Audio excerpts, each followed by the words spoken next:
The moment Ethan Cole pushed open the executive floor door at 11 p.m., he heard something he wasn't supposed to hear. The CEO of Grant Industries sobbing alone in her corner office. Everyone said Olivia Grant was untouchable, a woman who crushed competitors without blinking. But right then, she sounded broken. Ethan had two choices: pretend he heard nothing and walk away like a smart employee, or do something incredibly stupid that might cost him everything. He chose stupid.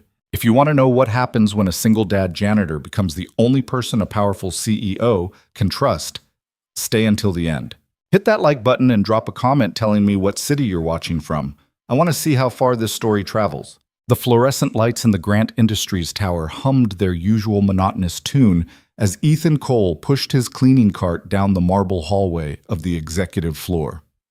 It was 10:47 p.m. on a Thursday, and the building should have been empty except for security and the handful of night shift workers like himself. Ethan preferred it this way: quiet, predictable, nobody asking questions or expecting conversation. He'd been working facilities management here for 8 months, and the routine suited him just fine. He was 32 years old and felt about 50 most days. His daughter Maya was 7, and between her school schedule, his work hours, and the perpetual exhaustion that came with single parenting, Ethan had learned to appreciate the small mercies of a job that let him fade into the background. The executive floor was his last stop each night: vacuum the carpets, empty the trash bins, wipe down the conference room tables, and get home by midnight if traffic cooperated. Tonight felt different the moment he stepped off the elevator. Usually, the floor was dark except for the emergency lighting. Tonight, a slice of yellow light cut across the hallway from the corner office. The big one. The one that belonged to Olivia Grant herself. Ethan paused, his hand still on the cleaning cart handle. The CEO never worked this late. At least, he'd never seen evidence of it in his 8 months of emptying her trash cans and vacuuming around her designer furniture. He should have turned around, should have taken the elevator back down and skipped this floor entirely, come back tomorrow when things were normal. But Ethan had spent the last 3 years of his life learning the hard way that running from uncomfortable situations only made them worse. So he pushed his cart forward, the wheels squeaking softly against the polished floor. That's when he heard it, crying. Not delicate sniffling or the quiet tears he sometimes heard in bathroom stalls when he cleaned the lower floors. This was raw, gasping sobbing, the kind that came from somewhere deep and damaged, the kind that hurt to listen to. Ethan froze 3 feet from Olivia Grant's open door. He'd seen her exactly twice in person. Once during his initial building orientation, where she'd given a 5-minute speech about excellence and company values that he'd barely listened to. Once in the lobby elevator where she'd been on her phone the entire ride and hadn't noticed he existed. In both instances, she'd been exactly what everyone said she was. Sharp suit, sharper eyes, the kind of woman who could fire someone before breakfast and not lose her appetite. The woman crying in that office didn't sound anything like that. Ethan knew he should leave. This was none of his business. This was his boss's boss's boss having what sounded like a complete breakdown. And the smart move, the safe move, was to back away quietly and pretend he'd never heard it. He had Maya to think about. He had rent due in 12 days and exactly $43 in his checking account until payday. He couldn't afford to make waves or draw attention or get involved in whatever corporate drama was unfolding behind that door. He'd actually started to turn his cart around when the crying shifted into words. "I can't do this anymore. I can't keep doing this alone." The voice was hoarse, desperate, completely human. Ethan's hand tightened on the cart handle. He thought about his ex-wife Jennifer, about the night she'd told him she couldn't do it anymore either. He thought about how he'd let her walk out without fighting, without really hearing what she was trying to say. He thought about Maya's face when she'd asked why Mommy didn't want to live with them anymore, and how he'd had no good answer because he'd been too scared and too proud to actually listen when it mattered. 3 years later, he was still learning what it meant to show up, to actually be present instead of just going through motions. To choose courage over comfort. Before his brain could override the decision, Ethan knocked on the doorframe. The crying stopped instantly. For 5 long seconds, there was complete silence. Then a voice, controlled now, professional, all traces of tears scrubbed away, called out, "The building is closed. Who's there?" "Facilities, ma'am." "Ethan Cole." "I'm sorry, I just wanted to make sure everything was okay." More silence. Then, "I'm fine, you can go." Ethan should have gone. The dismissal was clear. But something in that carefully controlled voice made him stay put. "You don't sound fine," he said, and immediately regretted it. Who was he to challenge the CEO? But the words were already out there, and doubling back would only make it worse. "Excuse me? I just mean, look, I know this is weird and probably completely inappropriate, but I've been doing this job long enough to know what fine sounds like. And that wasn't it." He heard movement inside the office. Footsteps. Then Olivia Grant appeared in the doorway, and Ethan got his first real look at her up close. She was 30 or close to it, with dark hair pulled back in a ponytail that had mostly come loose. Her white blouse was wrinkled, her eyes red and swollen. She'd been crying for a while, long enough that trying to hide it was pointless. She stared at Ethan like he was something completely outside her reference point, which he probably was. "You're the facilities manager," she said. It wasn't a question. "Yes, ma'am." "And you think it's appropriate to comment on your CEO's emotional state?" "Wote." "No, ma'am. It's definitely not appropriate, but I'm doing it anyway." Olivia's jaw tightened. For a moment, Ethan thought she might fire him on the spot. Instead, she let out a breath that sounded more exhausted than angry. "Why?" "Because nobody should cry alone like that," Ethan said simply. "I've done it. It sucks." Something shifted in Olivia's expression. Surprise, maybe, or recognition. She studied him for a long moment, this janitor in his company-issued blue shirt who was either very brave or very stupid, probably both. "You should go," she said finally, but her voice had lost its edge. "I should," Ethan agreed. "But if you want someone to just sit there and not say anything for a few minutes, I can do that. I'm pretty good at not saying anything." "You're talking right now." Fair point. Olivia almost smiled. Almost. Then she stepped back from the doorway. 10 minutes. Then you leave and we never mention this conversation again." "Deal." Ethan left his cart in the hallway and followed her into the office. It was bigger than his entire apartment, floor-to-ceiling windows overlooking the Seattle skyline, furniture that probably cost more than his car, diplomas and awards covering one wall. Olivia sat down in one of the visitor chairs, not behind her massive desk. Ethan took that as permission to sit in the chair opposite her. For 3 minutes, neither of them spoke. Ethan kept his word about being good at silence. Olivia stared out at the city lights, her shoulders gradually losing some of their defensive tension. "My brother had a seizure this afternoon," she said suddenly. "He's okay now. They always say he's okay. But watching him shake like that, knowing I can't fix it..." She stopped, pressing her palms against her eyes. "Sorry, you didn't sign up for this." "Your brother has seizures?" Ethan asked carefully. "Cerebral palsy. He's 26. The seizures started 2 years ago." Olivia lowered her hands, her gaze still fixed on the windows. "I've been his primary caregiver since our parents died when I was 22. It's fine, I handle it, but today was hard, right?" Ethan thought about Maya, about how terrified he'd been the first time she'd gotten seriously sick on his watch, how helpless he'd felt watching her throw up in the emergency room at 2 in the morning, knowing there was nothing he could do except hold her hair and tell her it would be okay. "That sounds really hard," he said. Olivia looked at him then, really looked at him.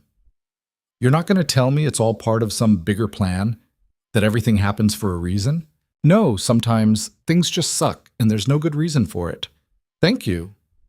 She sounded genuinely relieved. "Everyone always wants to find the silver lining. My board members think I should put him in a facility. More professional, they say. Better care. What they mean is that it would be more convenient for them if I didn't have to leave meetings for medical emergencies. But you won't do it." "He's my brother. He's the only family I have left.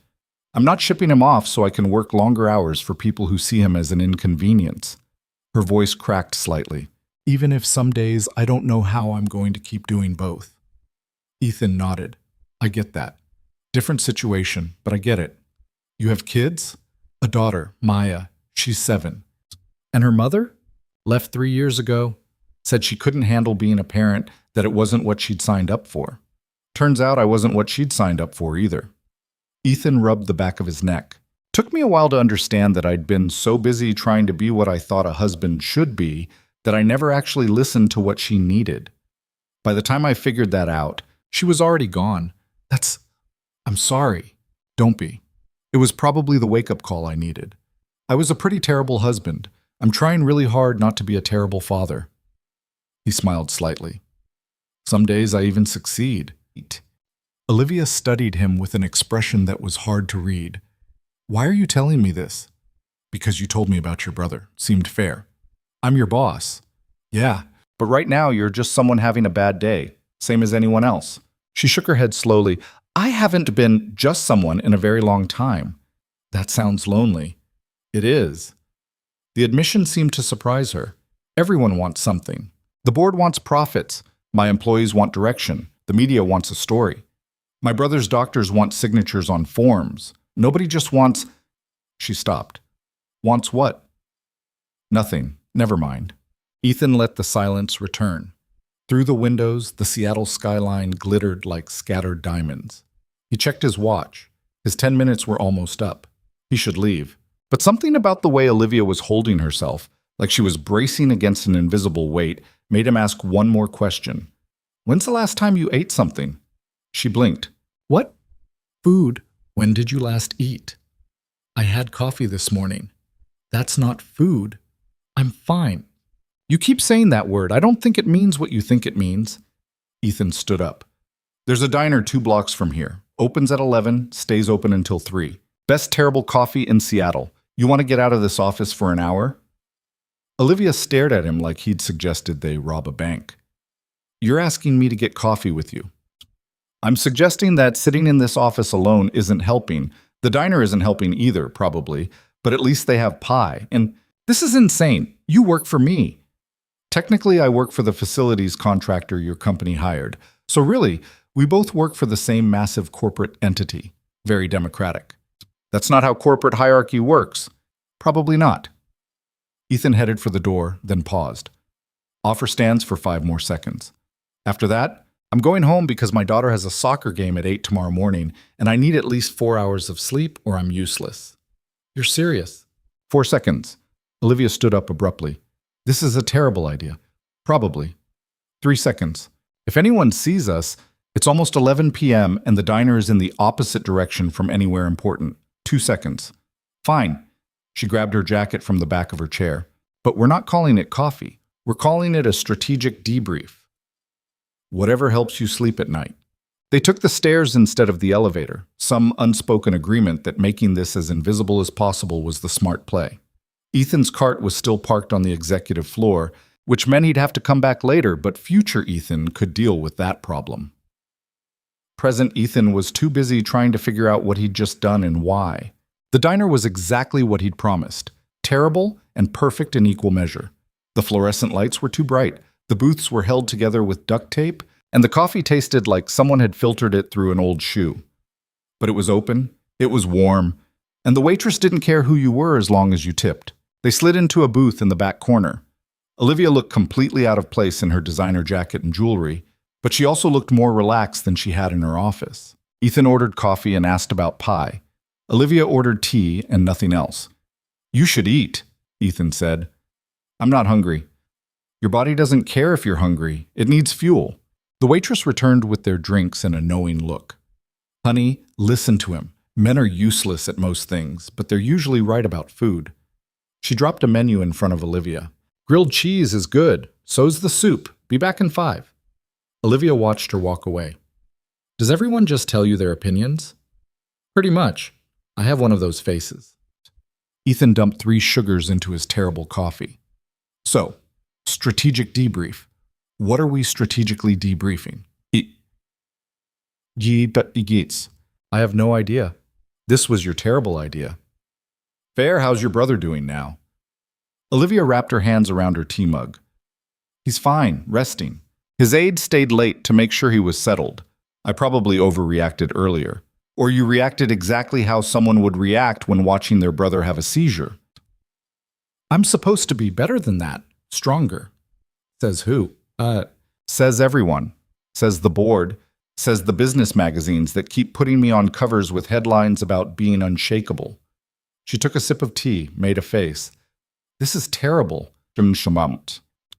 Told you. Best terrible coffee in Seattle. This is tea. The principle stands. Olivia set down her mug. Why are you doing this? Doing what? This, being nice to me. You don't know me. For all you know, I'm exactly as terrible as people say. Are you? I've fired 14 people in the last 6 months.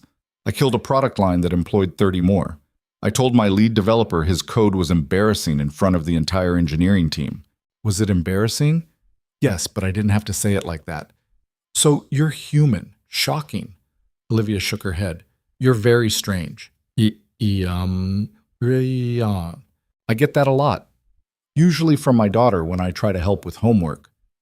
Ethan leaned back in the booth. Look, I don't know you. You're right about that. But I know what it looks like when someone's drowning and pretending they're fine. I've been there.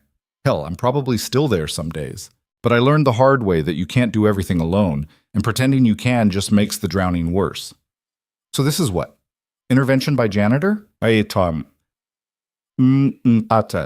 Facilities manager. And no, this is just coffee, or terrible tea, whatever you want it to be. The waitress came back. Olivia ordered grilled cheese without quite meaning to. Ethan ordered the same. When the food arrived 10 minutes later, Olivia ate like someone who'd forgotten what hunger felt like until the first bite reminded her. They talked about Seattle, how the rain never bothered Ethan but he hated the gray, how Olivia had moved here from California for college and never left. They talked about Maya's soccer team, which was terrible but enthusiastic, about Olivia's brother Michael, who loved old movies and could quote entire scenes from The Princess Bride. They didn't talk about work. They didn't talk about corporate hierarchy or the awkwardness of a CEO having grilled cheese with the facilities manager at midnight in a diner that smelled like old grease and broken dreams. They just talked.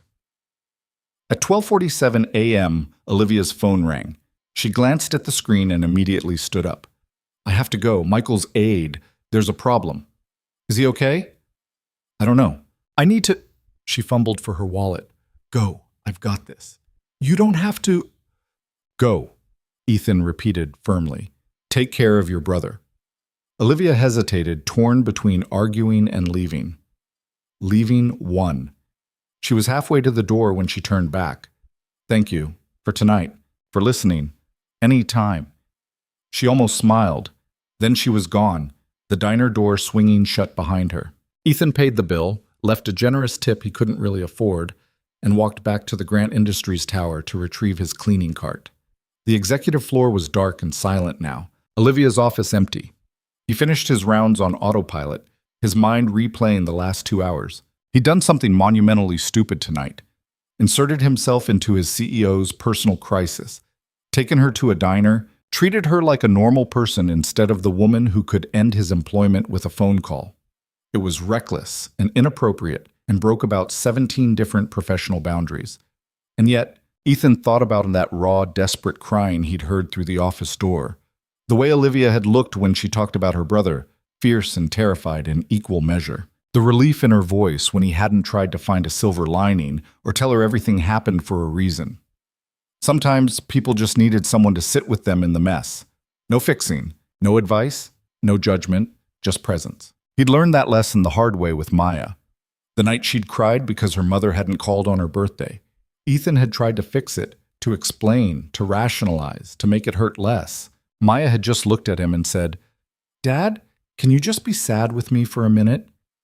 So he had.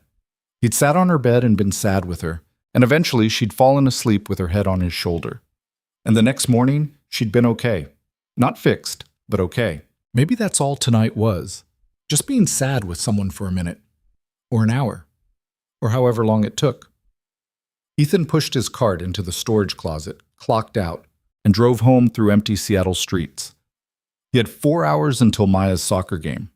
3 hours until he needed to wake up and start pretending he had his life together. But for those few hours in the diner, he'd felt like maybe he'd done something right. Something that mattered, even if it was completely insane. The soccer game was a disaster. Maya's team lost 7-2, and she spent the last 10 minutes crying on the bench because the other girls were mean to her. Ethan did what he always did, bought her ice cream, let her talk it out, reminded her that some days were just hard, and that was okay. Did you have a hard day at work? Maya asked, chocolate ice cream smeared on her chin. Not really. Kind of a weird night, actually. Weird good or weird bad? Ethan thought about it. Weird good, I think. Maybe. That's better than weird bad. Yeah, it is. They went home. Maya did homework. Ethan made dinner, spaghetti, because it was Saturday, and Saturday meant carbs. They watched a movie that Maya had seen 17 times but never got tired of. Normal, safe, predictable. At 9 p.m., Ethan's phone buzzed with an email from an address he didn't recognize. The subject line just said, "Thank you." The message was short. "Michael's fine. Medication adjustment. Thank you for tonight.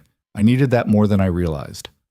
OG, Ethan read it 3 times, trying to decide if responding was appropriate or just weird. He settled for simple. "Glad he's okay. Offer stands if you ever need terrible coffee again."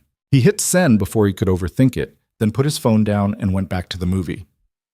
Maya had fallen asleep on the couch, her head on his shoulder. He'd carry her to bed in a few minutes. For now, he just sat there, feeling the weight of her against him, solid and real and trusting. His phone buzzed again. "I might take you up on that." Ethan smiled at the screen, then tucked his phone away and focused on his daughter. Whatever happened next, if anything happened next, could wait until tomorrow. For tonight, this was enough. 3 days passed before Ethan saw Olivia again. 3 days of normal routine, cleaning floors, emptying trash, trying not to think about that midnight conversation in the diner. He told himself it was a one-time thing, a moment outside regular life that didn't mean anything beyond what it was. People had breakdowns. He'd offered basic human decency. End of story. Except it wasn't. Tuesday night, he found a note taped to his cleaning cart. Company stationery, handwritten in precise letters. Diner. Thursday. 11 p.m. if you're free. Oh, Ethan stared at the note for a solid minute, trying to decide if this was a good idea or a catastrophically bad one. Every rational part of his brain screamed bad idea. She was the CEO. He was facilities. There were rules about this kind of thing, even if those rules didn't technically apply to midnight diners and terrible coffee. But he thought about that desperate crying he'd heard, about how Olivia had looked when she talked about her brother, about how sometimes the right thing and the smart thing weren't the same thing at all. He went. She was already there when he arrived, sitting in the same booth they'd occupied before. She'd dressed down this time, jeans, a plain sweater, her hair loose around her shoulders instead of pulled back. She looked younger like this, less like a CEO and more like someone who might actually belong in a rundown diner at 11 o'clock on a Thursday night. "You came," she said when he slid into the seat across from her. "You asked." "I wasn't sure you would. After I sent that note, I thought maybe it was too weird, too presumptuous." "It was definitely both of those things," Ethan agreed. "But I'm here anyway." The same waitress from before appeared with 2 mugs of terrible coffee. She looked between them with knowing eyes but didn't comment, just dropped the mugs and disappeared again. Olivia wrapped her hands around her mug, a gesture Ethan was starting to recognize as her way of steadying herself. "I've been thinking about last week, about what you said, about drowning and pretending to be fine. And I think you were right. I've been pretending for so long that I forgot what not pretending feels like." She met his eyes. "That night here, talking to you, that was the first time in years I've had a conversation where someone wasn't trying to get something from me, or manage me, or fix me. You just listened." That's not exactly a superpower." "You'd be surprised how rare it is." Ethan took a sip of his coffee, winced at the taste, took another sip anyway. "How's Michael doing?" "Yeah, basti." "Better. The medication adjustment helped. He's been stable all week." Olivia's expression softened when she talked about her brother. "He asked about you, actually. He doesn't know me. I told him about that night, about how someone from the building helped me when I was having a rough time. He wanted to know if you were nice." She smiled slightly. "I said you were. He said I should be friends with you." "Smart kid?" "He's 26. Smart adult, then." Olivia laughed, and the sound was so unexpected and genuine that Ethan found himself smiling back. This felt easy in a way very little in his life felt easy. Comfortable. Like talking to someone who understood the weight of responsibility without needing it explained. "Can I ask you something?" Olivia said after a moment. "Sure." "Why did you knock on my door that night? The real reason. You could have just walked away." Ethan considered the question. He could give her the simple answer, the one about basic decency and not letting people suffer alone. But something about the way she was looking at him, genuinely curious, not judging, made him dig deeper. "My ex-wife left on a Tuesday," he said quietly. "I came home from work and she was just gone, took her stuff, left a note. The note said she couldn't do it anymore, couldn't be who I needed her to be. I was so angry at first, couldn't understand how she could just abandon Maya like that, abandon us. But about 6 months later, I was going through some old boxes and found her journal. She'd left it behind, maybe on purpose. I know I shouldn't have read it, but I did." Ethan stared into his coffee mug. Pages and pages of her feeling invisible, of trying to tell me she was struggling and me not hearing it because I was too busy trying to be the provider, the rock, whatever I thought a husband was supposed to be. She wrote about crying in the bathroom one night while I watched TV in the other room, about how alone she felt even when I was right there. "Ethan, I heard you crying that night and all I could think was, what if someone had knocked on the bathroom door when Jennifer was in there? What if someone had actually asked if she was okay instead of just assuming? Maybe it wouldn't have changed anything. Probably wouldn't have. But maybe she wouldn't have felt so alone in it." Olivia was quiet for a long moment. When she spoke, her voice was soft. "You can't fix the past by fixing other people's present." "I know, but I can try not to make the same mistake twice. That's—" She stopped, shook her head. "You're not what I expected." "What did you expect?" "I don't know. Someone less honest, maybe. Someone who wanted something. I want my daughter to grow up seeing that people help each other, that you don't walk past someone who's hurting just because it's easier. Beyond that?" Ethan shrugged. "I'm just here for the terrible coffee." "Really is terrible. The worst." They ordered food, grilled cheese again, because apparently that was becoming their thing. While they waited, Olivia told him about her week. A board meeting that had gone badly, a product launch that was behind schedule, an interview with a business magazine where they'd asked her the same questions they always asked. "How do you balance it all? What's your secret?" She'd given them the same answers she always gave, the polished ones that made it sound manageable. "But the truth is, I don't balance it," she admitted. "I just put out whatever fire is biggest and hope the others don't spread too fast. This week it was the product launch. Next week Michael has appointments with 3 different specialists. The week after that, the board wants a full strategic review that I haven't started preparing for." "When do you sleep?" "Not as much as I should." "When do you—" Touché. The food arrived. They ate in comfortable silence for a while, the diner's fluorescent lights humming overhead. A drunk couple stumbled in and immediately started arguing about whose fault it was they'd missed the last bus. The waitress handled them with the weary efficiency of someone who'd seen it all before. "Can I ask you something now?" Ethan said. "Fair's fair, Shuktarthi." "Why me? You could have friends, real friends, people in your life who actually know you. Why are you having midnight diner sessions with your facilities manager?" Olivia set down her grilled cheese, considering the question. "Because you're the first person in years who's talked to me like a human being instead of a position. My friends from college drifted away after I took over the company. The people I work with now, they're colleagues, not friends. They see the CEO. They see what I can do for their careers or their departments. And the people I meet outside work, once they find out who I am, it changes. Suddenly, they're careful, calculated. Everyone wants something. And you think I don't want something? I think if you wanted something, you would have asked for it by now." She met his eyes. "You haven't asked me for anything. Not a promotion, not money, not even to skip cleaning your section of the building. You just showed up when I needed someone and asked for nothing in return. Do you know how rare that is?" Ethan thought about it. "Yeah, actually, I do." "Single parent thing?" "Single parent thing. Everyone's got advice. Everyone's got opinions about how I should be doing it differently. But the people who actually show up and help without making it about them, I can count those people on one hand. Who's on the list? Maya's teacher, Mrs. Chen. My neighbor Dawn, who watches Maya for free when I have to work late. The guy at the corner store who lets me pay for milk on Friday when I'm broke on Wednesday. And my friend Carlos from high school, who calls every Sunday just to check in, even though he lives in California now and we haven't seen each other in 3 years. That's a good list. Yeah, small, but good. Ethan finished his coffee. You should have a list like that. I'm working on it. So far, it's just you and Michael and his aide Patricia, who's been with us for 4 years and actually cares about him instead of just doing the job. That's a start. It's a small start. Small's better than nothing. They stayed until almost 1 in the morning, talking about everything and nothing.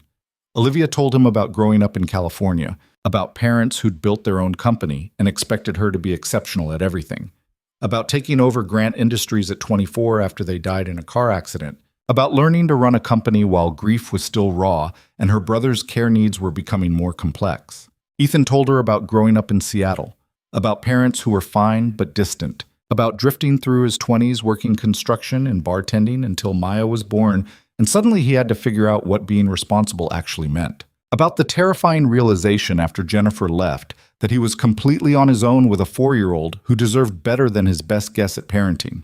You seem like you're doing okay with it, Olivia said. Some days. Other days I'm Googling whether it's normal for 7-year-olds to only eat orange foods for a week straight. Is it? Apparently yes, kids are weird. Michael went through a phase where he'd only wear purple. For 6 months, everything had to be purple, or he'd have a meltdown. Our parents thought he was just being difficult. Turns out it was sensory processing stuff related to his CP. Purple clothes felt different to him, softer. Did you get him purple clothes? I got him so many purple clothes. His entire wardrobe looked like someone had murdered Barney. Olivia smiled at the memory. He still likes purple best. His room is lavender and grape and violet. It makes him happy. You're a good sister. I'm a sister who's trying. There's a difference. Not as much as you think. When they finally left the diner, the Seattle streets were empty and quiet. Ethan walked Olivia to her car, a sleek sedan that probably cost more than he'd make in 5 years. She paused with her hand on the door handle. Same time next week? She asked. You want to make this a regular thing? Is that weird? Definitely weird. But Ethan thought about Maya's advice to be friends with nice people, about how he'd told himself he was done running from things that felt right just because they were complicated, about how easy it had been to talk to Olivia tonight, how natural it felt despite every reason it shouldn't. But I'm free Thursday night, sis, he said. Olivia smiled, a real smile, not the polished CEO version. Thursday nights it is. Yes. She drove away and Ethan walked back to his car, wondering what exactly he'd just agreed to.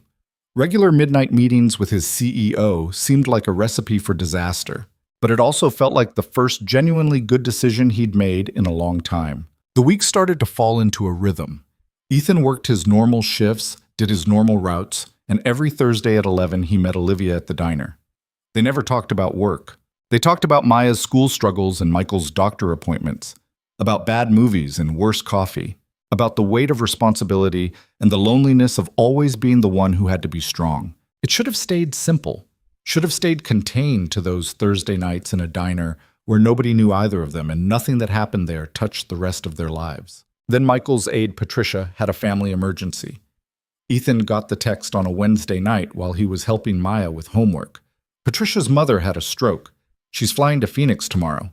Need to find backup care for Michael, and I have no idea where to start. Sorry to dump this on you. He stared at the message, trying to figure out the right response. This felt like crossing a line from diner conversations into actual involvement in Olivia's real life. The smart thing would be to send a sympathetic response and stay out of it. Instead, he called her.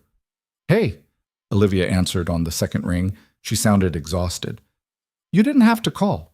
How long will Patricia be gone? At least a week, maybe 2. I'm trying to find a substitute aide, but the agency can't get anyone until Monday, and I have a crucial presentation tomorrow that I can't miss, and Michael's schedule is complicated, and she stopped, took a breath. Sorry, not your problem. What time's your presentation? 2 p.m. Why? I'm off work at noon tomorrow. I can watch Michael for the afternoon. Silence. Then, Ethan, no. You don't have to. I know I don't have to. I'm offering. You don't know anything about disability care. Michael needs. So tell me what he needs. I'm a single parent of a 7-year-old. I can follow instructions. Ethan glanced over at Maya, who was supposed to be doing math but was obviously listening to his side of the conversation. I've got Maya tomorrow afternoon too, but she's good with people. It'll be fine. This is too much to ask. You didn't ask? I offered. There's a difference. More silence. Then, quietly, why are you doing this? Because that's what friends do. And you said Michael wanted us to be friends, right? So, friends help each other. Ethan, text me your address. I'll be there at noon. He hung up before she could argue more, then looked at Maya. She was grinning at him. What? He said. You have a friend who needs help. Yes. Is she nice? Very nice. Then we should help her. Maya said it like it was the simplest thing in the world, which maybe it was. Can I bring my coloring books? Sure, Bug. Coloring books are good.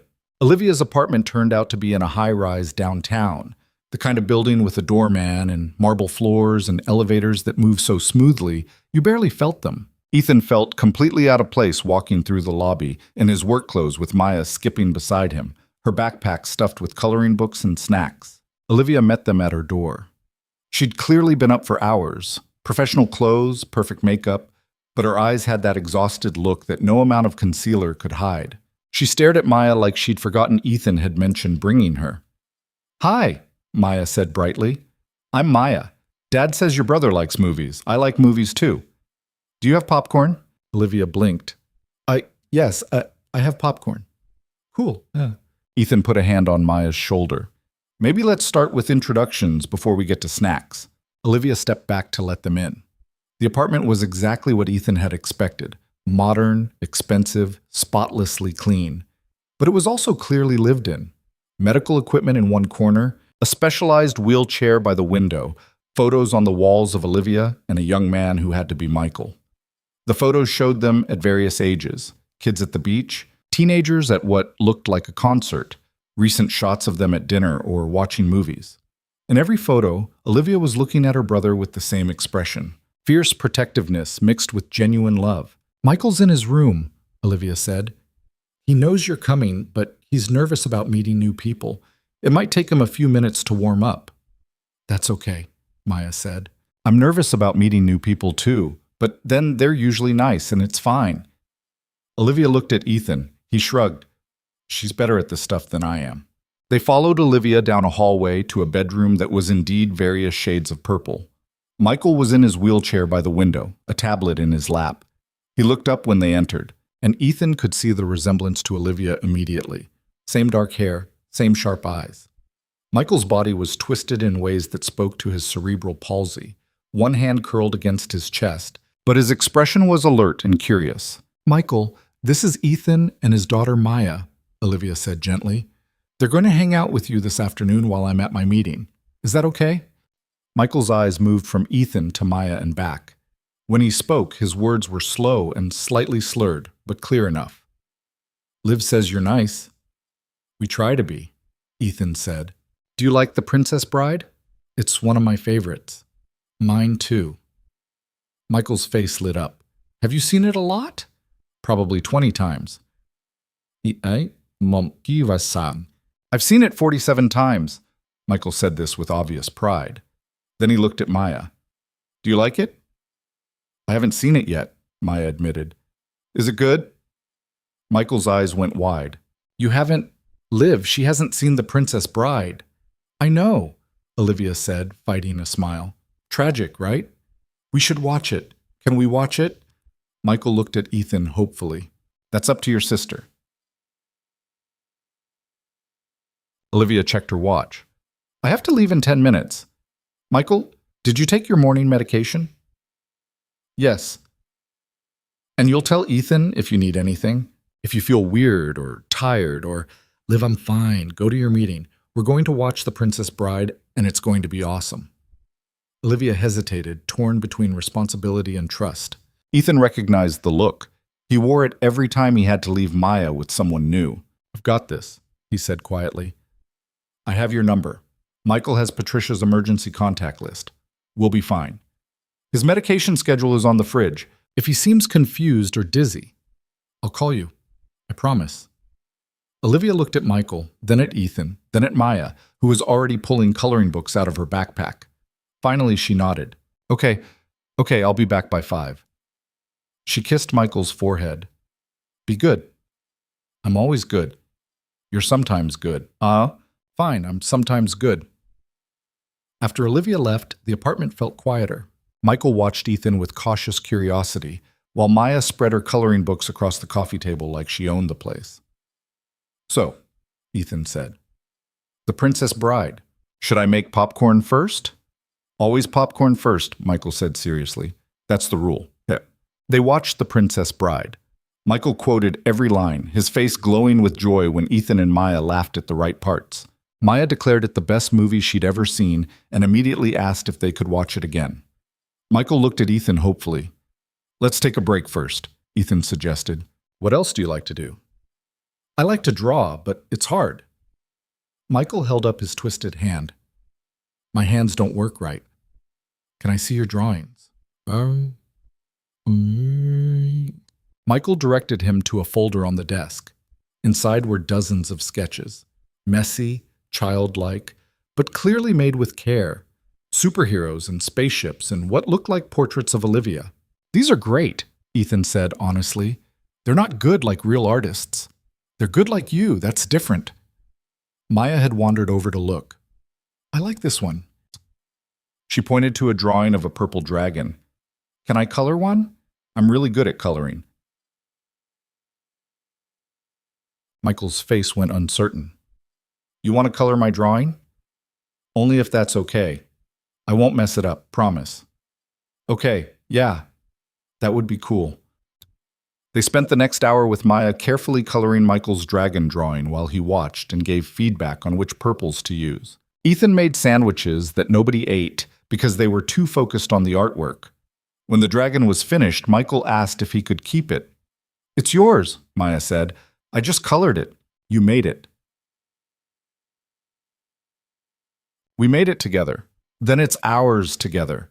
Michael smiled wider than Ethan had seen all afternoon. Nobody ever wants to do art with me. They think I can't because my hands are different. Your hands work fine, Maya said with the blunt certainty of a 7-year-old. They just work different. That's okay. Lots of things are different. Eek? Ethan felt something crack open in his chest. His daughter, his weird, wonderful daughter who only ate orange foods and asked too many questions, had just given this kid something nobody else had thought to offer. Not pity, not help, but partnership. When Olivia came home at 5, she found all 3 of them on the living room floor. Michael and Maya were coloring another drawing while Ethan read the instructions on Michael's medication schedule, making sure he had the afternoon doses right. How did it go? Olivia asked carefully. We watched The Princess Bride and made art, and Michael taught me about spaceships, Maya reported. It was really fun. Can we come back? Olivia looked at Michael. Did you have fun? So much fun. Maya's my friend now, and Ethan makes good sandwiches, even though nobody ate them. We'll eat them later, Ethan promised. He stood up, brushing off his jeans. How was the presentation? Good. Really good, actually. I could focus because I knew Michael was okay. Olivia's voice caught slightly. Thank you, both of you. You didn't have to do this. Friends help friends, Maya said, like she was quoting someone, which she was. Ethan had said it to her 100 times. Yeah, Olivia said softly. They do. They stayed for dinner, pizza that Olivia ordered, eaten around the coffee table while Michael told Maya about every movie in his collection. At 8, Ethan said they needed to leave because Maya had school tomorrow. Maya made Michael promise they could color together again. Michael made her promise to watch more movies with him. In the elevator down, Maya leaned against Ethan's side. I like Olivia and Michael. Yeah? Yeah, they're nice, and Michael's funny. He knows all the words to every movie. That's so cool. It is pretty cool. Are we going to help them again? Probably, if they need us. Good. Maya yawned. I like helping people. It feels nice. Ethan kissed the top of her head. Yeah, Bug, it does. That night, after Maya was asleep, Ethan's phone buzzed. A text from Olivia. Michael hasn't stopped talking about Maya. He asked if she could be his friend for real, not just for today. I didn't know what to tell him. Ethan typed back, Tell him yes. Maya already decided they're friends. When she decides things like that, they're pretty much non-negotiable. Thank you. For today. For all of it. Anytime. A pause. Then, I mean it. Thank you for showing up. That's what friends do, Ethan wrote, and hit send before he could overthink it. Because somewhere between midnight diners and terrible coffee and watching his daughter color dragons with a kid who needed someone to see past his disability, Ethan had stopped thinking of Olivia as his CEO. She was just Olivia, someone trying her best with impossible circumstances, someone who needed friends as much as he did. And if that was crossing professional boundaries, if that was complicated and messy and potentially stupid, well, Ethan had learned that the right things usually were. Patricia came back after 10 days, but the pattern had already shifted. Maya started asking every weekend if they could visit Michael. Ethan found himself texting Olivia random things during the day.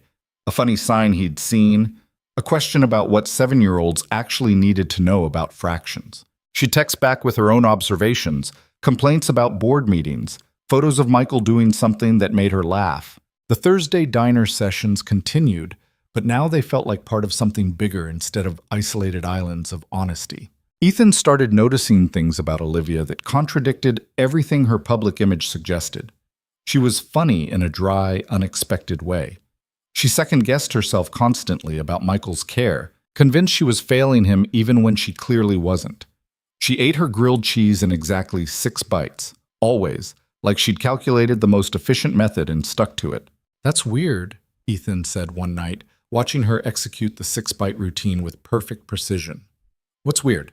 "The way you eat. It's like you're performing surgery on that sandwich." Olivia looked down at her plate, then back at him.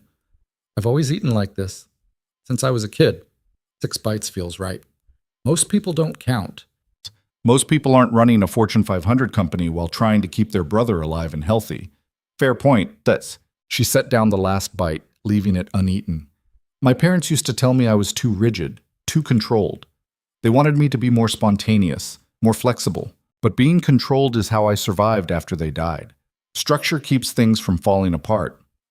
"Structure's good," Ethan said. "But you left that last bite."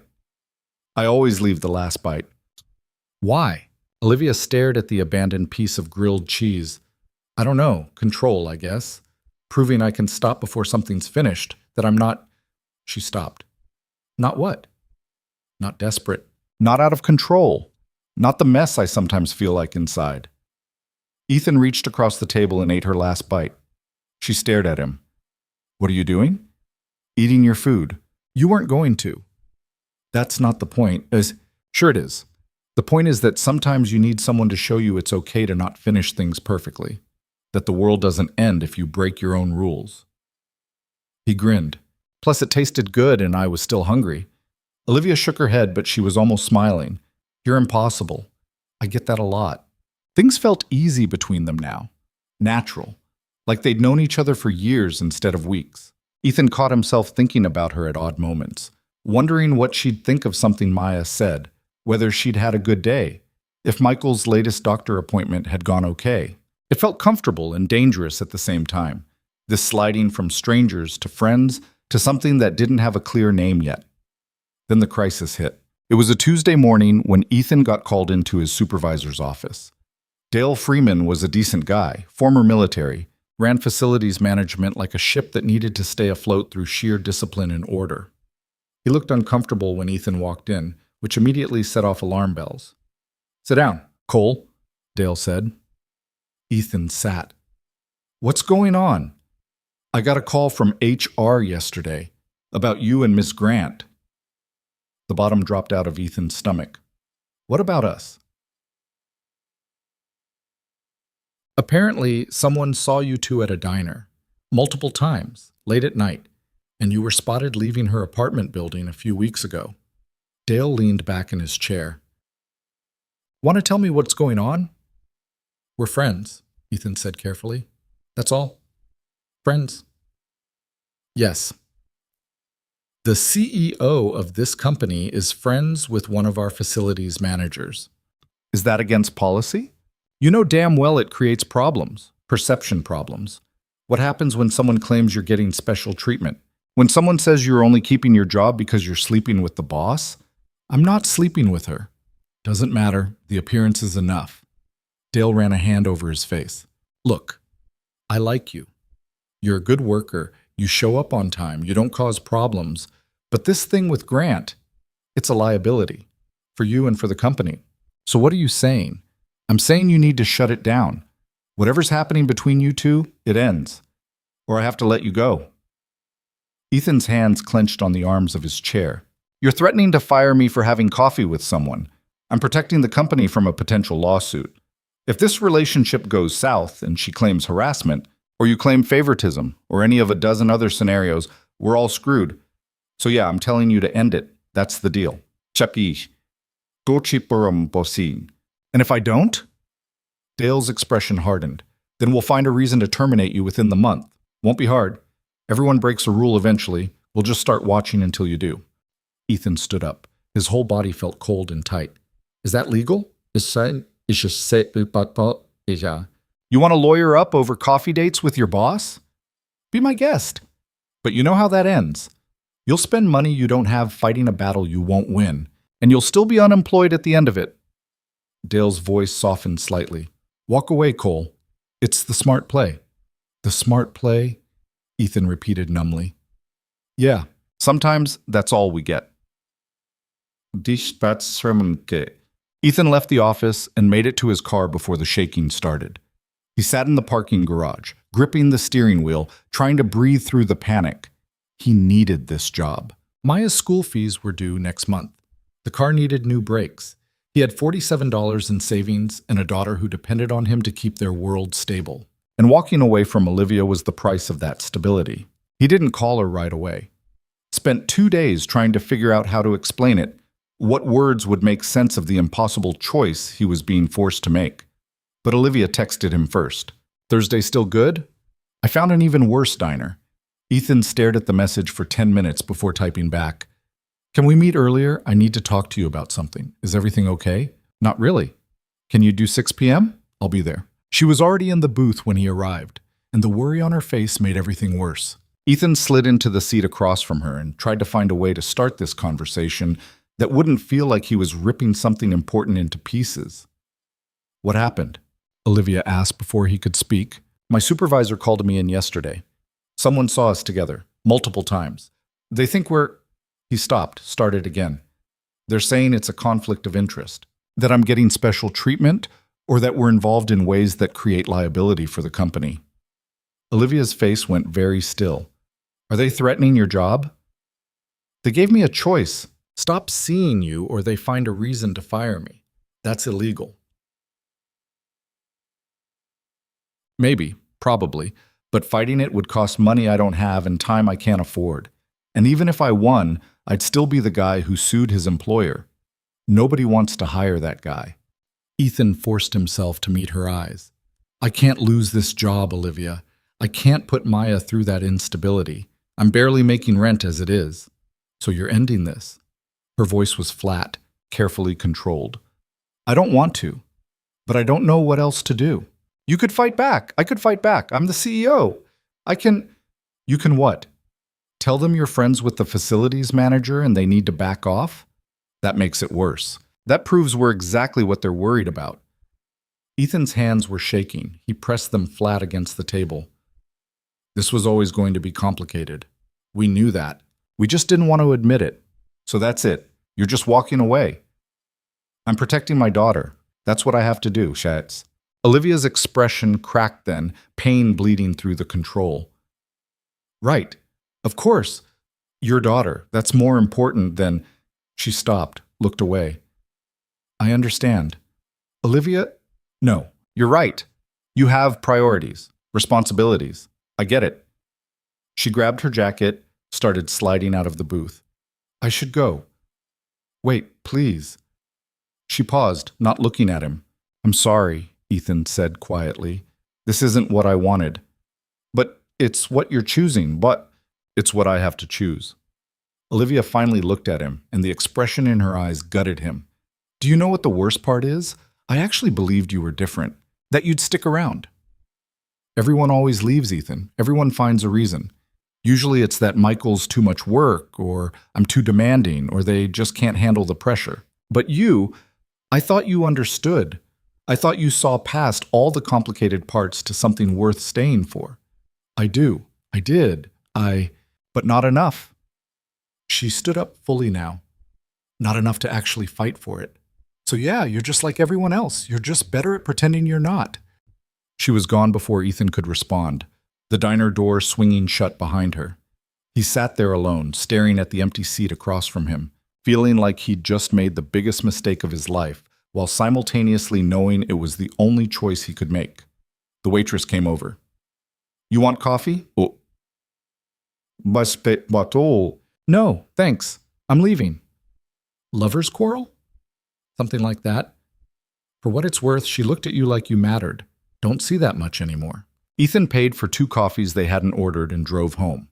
Maya was at his neighbor's place, doing homework and eating Dawn's terrible attempt at spaghetti.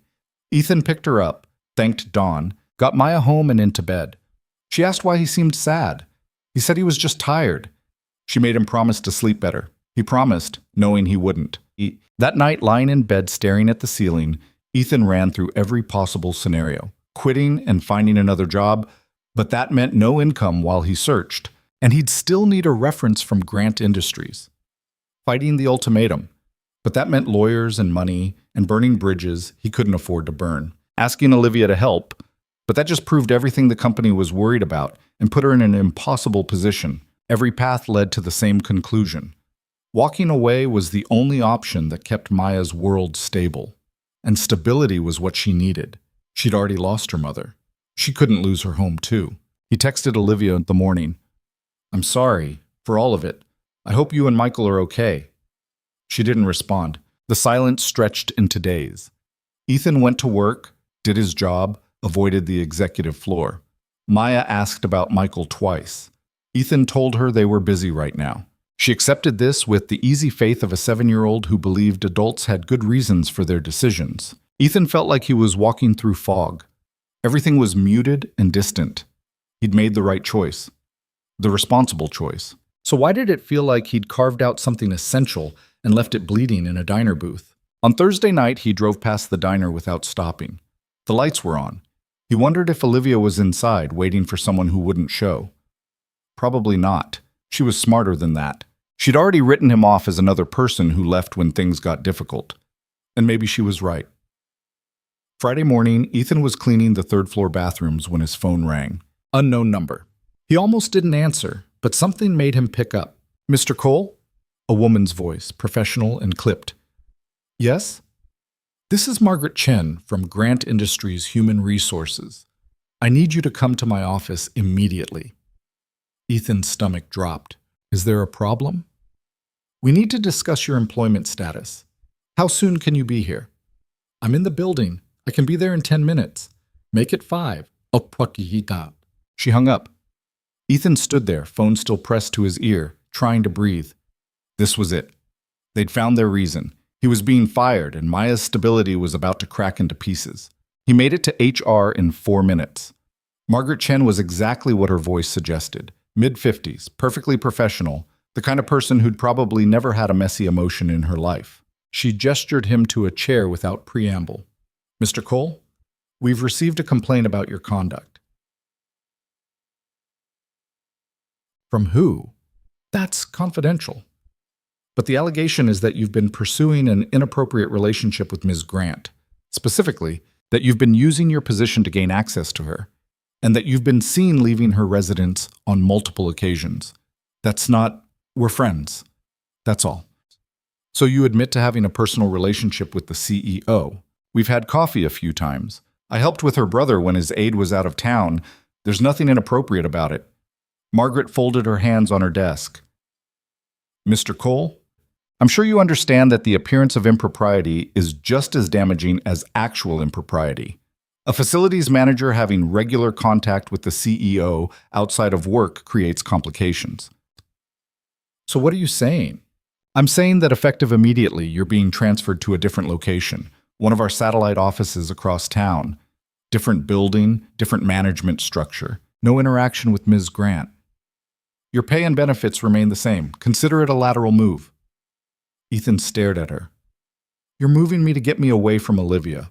I'm resolving a potential HR issue in a way that protects all parties involved. What if I don't want to transfer? Then we'll have to discuss whether this position is still a good fit for you. Margaret's expression didn't change. The transfer paperwork is already prepared. You start at the new location Monday morning. I suggest you accept it. And if I want to talk to Ms. Grant about this, Ms. Grant is aware of the situation and has agreed that this is the appropriate resolution. Ba pisos wati. The words hit like a punch. Olivia knew. She'd agreed to this. She was sending him away just as surely as the company was.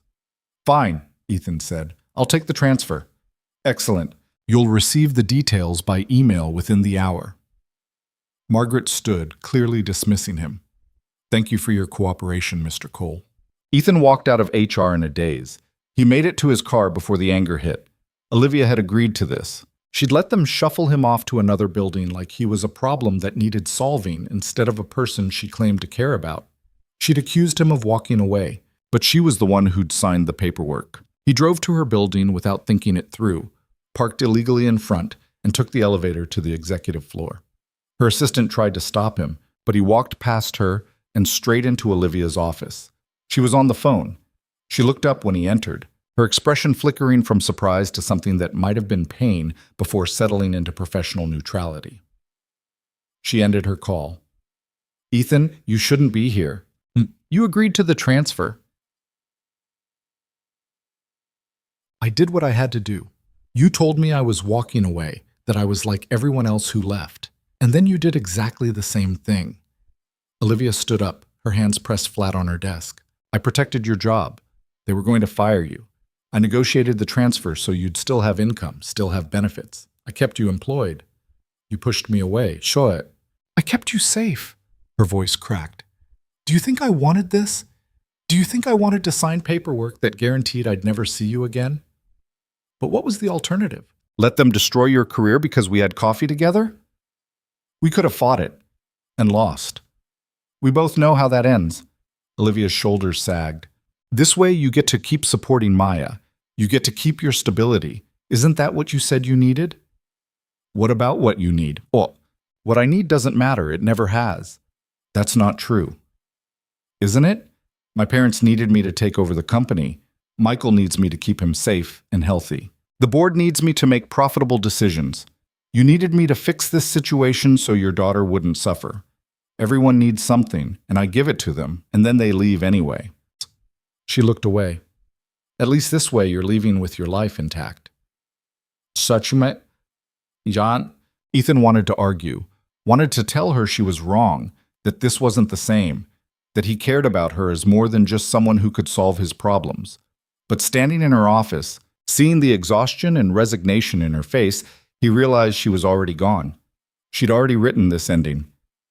I'm sorry, he said quietly, for all of it. Me too. He left before he could make it worse, before he could say something that would hurt them both more than they were already hurting. He drove to his new work location, looked at the building that would be his prison for however long he could stand it, and tried to figure out how everything had fallen apart so completely. Maya cried that night when he told her they couldn't visit Michael anymore. She didn't understand why, and Ethan couldn't explain it in terms that made sense to a 7-year-old. People drift apart. Sometimes friendships end. The words felt hollow even as he said them. But Michael's my friend, Maya sobbed.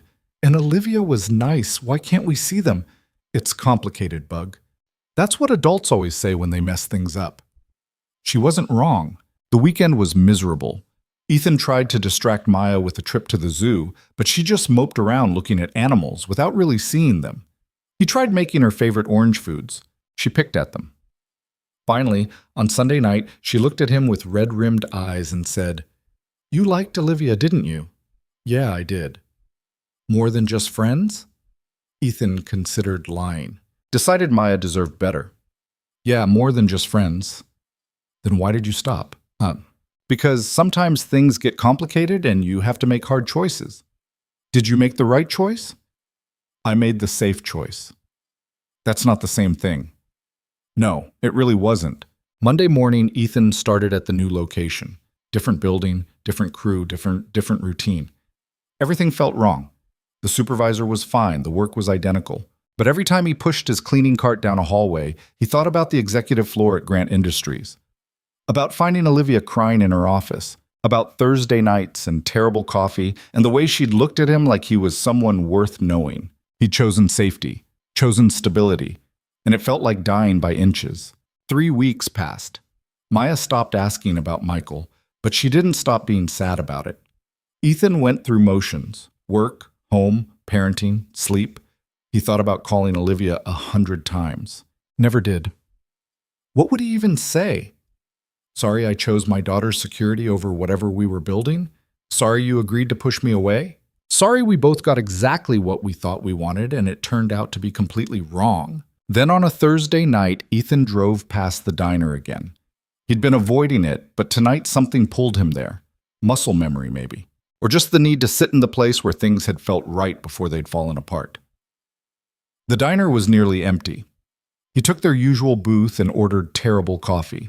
The waitress remembered him. "Where's your girl?" "Gone." "That's a shame. She looked at you like you hung the moon." "Babosha Matsitsosamanski." "Nope."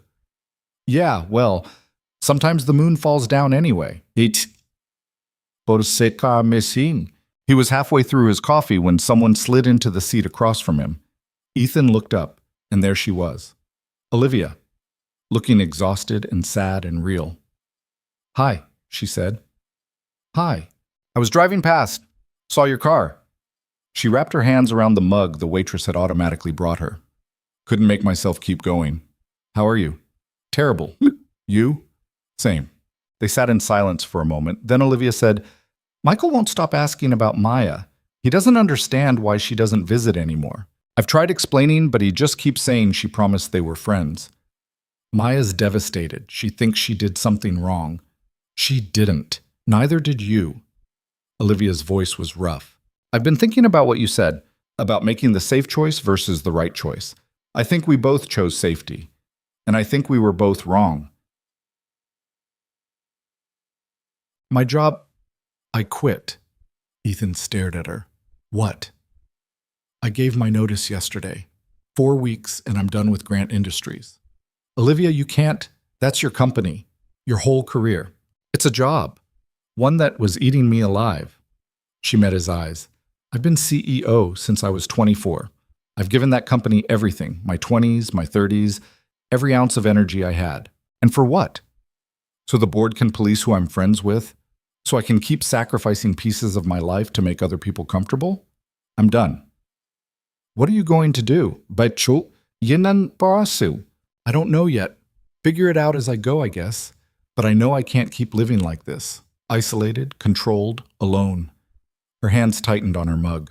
"That night in my office when you found me crying, I was breaking down because I realized I had built this perfect, successful life that was completely empty. And then you knocked on my door, and for the first time in years, I felt like someone actually saw me.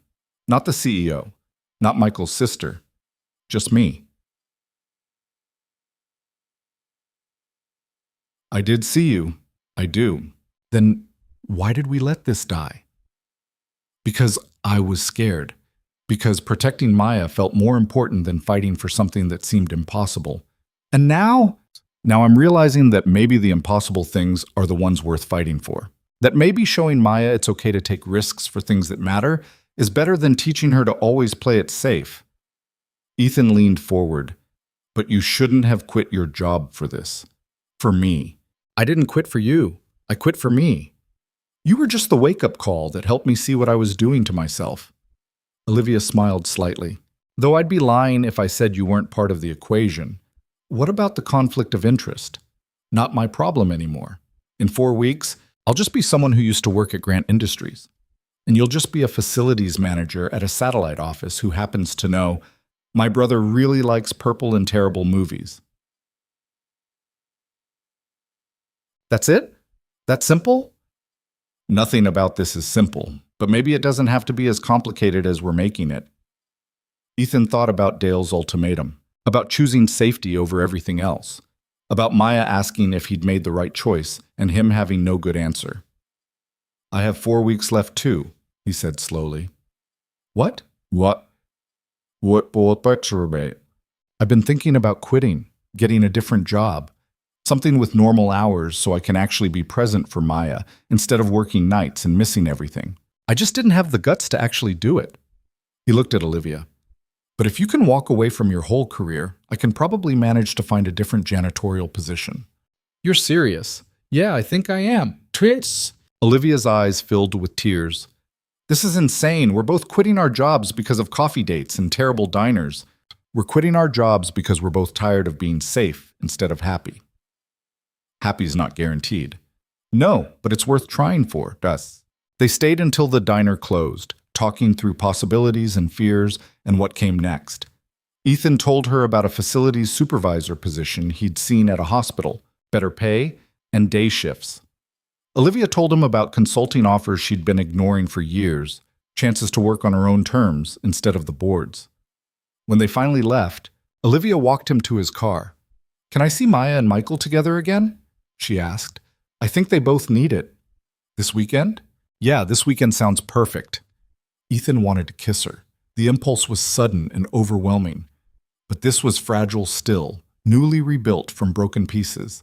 So instead, he just said, "Thursday nights?" "Thursday nights," Olivia agreed. "For as long as we both want them. That might be a while." "Good." Ethan drove home feeling lighter than he had in weeks. He'd quit his job tomorrow. Would figure out what came next. Would probably panic about money and stability and all the things responsible parents were supposed to worry about. But tonight, he just felt like maybe, for the first time in years, he was choosing something because it was right instead of because it was safe. And that had to count for something. Maya screamed when Ethan told her they could visit Michael again. Actually screamed, then burst into tears, then hugged him so hard he couldn't breathe. She spent the next 2 days making a welcome back card covered in purple glitter and drawings of dragons. "Do you think he'll remember me?" she asked for the 100th time as they drove to Olivia's apartment Saturday morning. "Bug, it's been 3 weeks. Of course he remembers you. But what if he made new friends and doesn't want to color with me anymore? Then you'll make new art together, or watch movies, or do something else." Ethan glanced at her in the rearview mirror. Friends don't stop being friends just because they can't see each other for a while. "Is that why you and Olivia are friends again? Because you didn't stop even when you couldn't see each other?" Out of the mouths of 7-year-olds, yeah, something like that. Michael's reaction was even bigger than Maya's. He started crying the moment he saw her, then laughing, then trying to hug her while his arms didn't quite cooperate. Maya just wrapped herself around his wheelchair and held on like she'd never let go. "I missed you so much," Michael said through tears. "I thought you forgot about me." "I could never forget you. You're my best friend." "Really? Really, really?" Olivia stood in the doorway watching them, her own eyes wet. When she looked at Ethan, something passed between them that didn't need words. This was worth fighting for. These two kids who'd found each other across every difference and just decided to be friends, no complications, no questions. "They're going to be insufferable together," Olivia said. "Absolutely. I have no idea how to entertain 2 kids for an entire day. You have 17 seasons of terrible sitcoms and a kitchen full of snacks. You'll be fine." They ended up watching The Princess Bride again because Michael insisted Maya needed to see it at least 40 more times to properly appreciate it.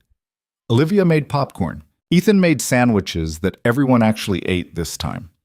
Somewhere around the sword fight scene, Maya fell asleep against Michael's wheelchair, and he fell asleep with his head tilted toward her.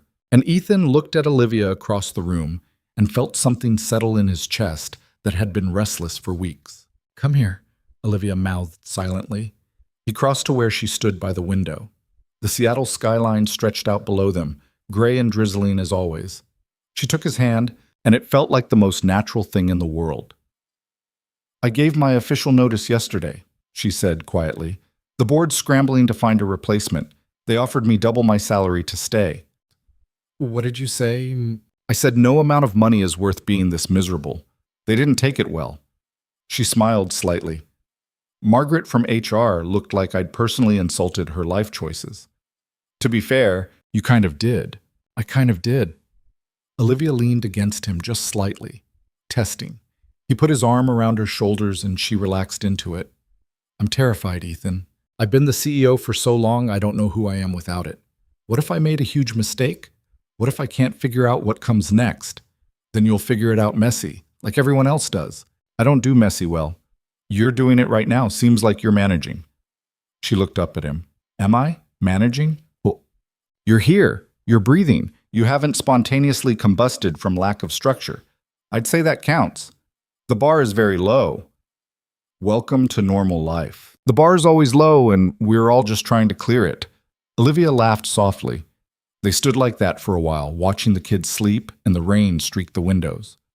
Eventually she said, "What about you? Did you talk to your supervisor?" "What?"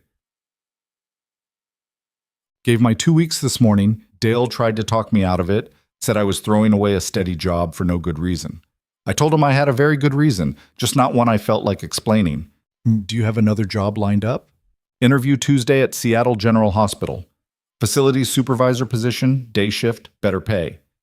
My buddy Carlos knows someone in their HR department who put in a good word." Ethan squeezed her shoulder. "Might actually get to have dinner with Maya during normal hours.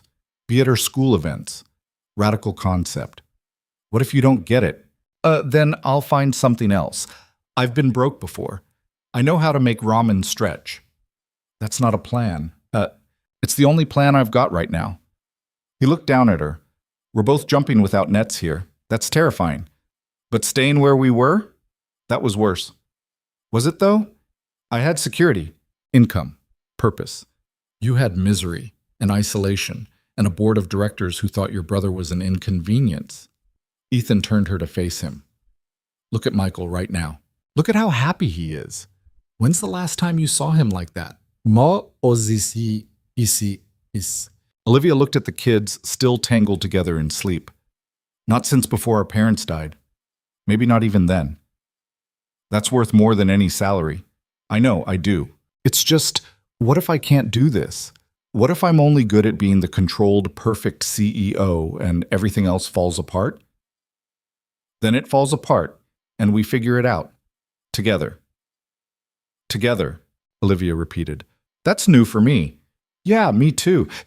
She kissed him then. Just a soft press of lips, tentative and sweet and absolutely terrifying in how right it felt. When she pulled back, her eyes were wide. "Sorry, I should have asked. Don't apologize." Ethan kissed her back slower this time, meaning it. "Definitely don't apologize. The kids are asleep. This is probably too fast." "Probably. We should be smart about this. Take it slow, not complicate things." "Olivia." "Yes?" "Shut up and kiss me again." She did. And for the first time in longer than Ethan could remember, something felt completely, perfectly right. Maya woke up 20 minutes later and immediately announced she was hungry. Michael woke up and agreed. The spell broke, and they were back to being responsible adults dealing with children who needed feeding. But something had shifted. Some wall had come down. When Olivia's hand brushed Ethan's in the kitchen while making more sandwiches, she didn't pull away. When he smiled at her across the table while the kids argued about which movie to watch next, she smiled back with something that looked like hope. They stayed until late afternoon. When Ethan said they needed to leave, Maya launched into negotiations about when they could come back. Michael joined in. Soon both kids were tag-teaming them with the kind of logical arguments that would have made lawyers proud. "Tomorrow?" Maya suggested. "Maya, we can't." "Why not? It's Sunday. We don't have anything." "Michael has therapy in the morning," Olivia said. "What about after therapy?" Michael asked. "I have meetings with my replacement all week." "But not Sunday afternoon," Michael pointed out. "Afternoons are free." Olivia looked at Ethan helplessly. He shrugged. "They're not wrong. But you're supposed to be on my side. I'm on the side of two kids who clearly missed each other." He grinned. "Plus I make really good spaghetti. I could bring dinner." "This is a terrible idea." "Probably. But we're already committed to terrible ideas. Might as well be consistent." What? So Sunday afternoon found Ethan back at Olivia's apartment with ingredients for spaghetti and Maya carrying a bag of purple streamers she'd insisted they needed to decorate Michael's room. Olivia opened the door looking exhausted. "Rough morning?" Ethan asked. "Therapy ran long. Michael had a hard session. He's been quiet since we got back." "What?" "Boltashkis." In the living room, Michael was in his wheelchair, staring out the window. He didn't turn when Maya came in, didn't react when she said his name. She looked back at Ethan, worried. Is he okay? Sometimes he gets like this after therapy, Olivia said quietly. They work on exercises that are frustrating for him. Reminders of what his body can't do. Takes him a while to come back.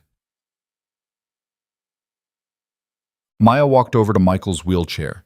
She didn't try to hug him or force conversation, just sat down on the floor next to him and pulled out her coloring books.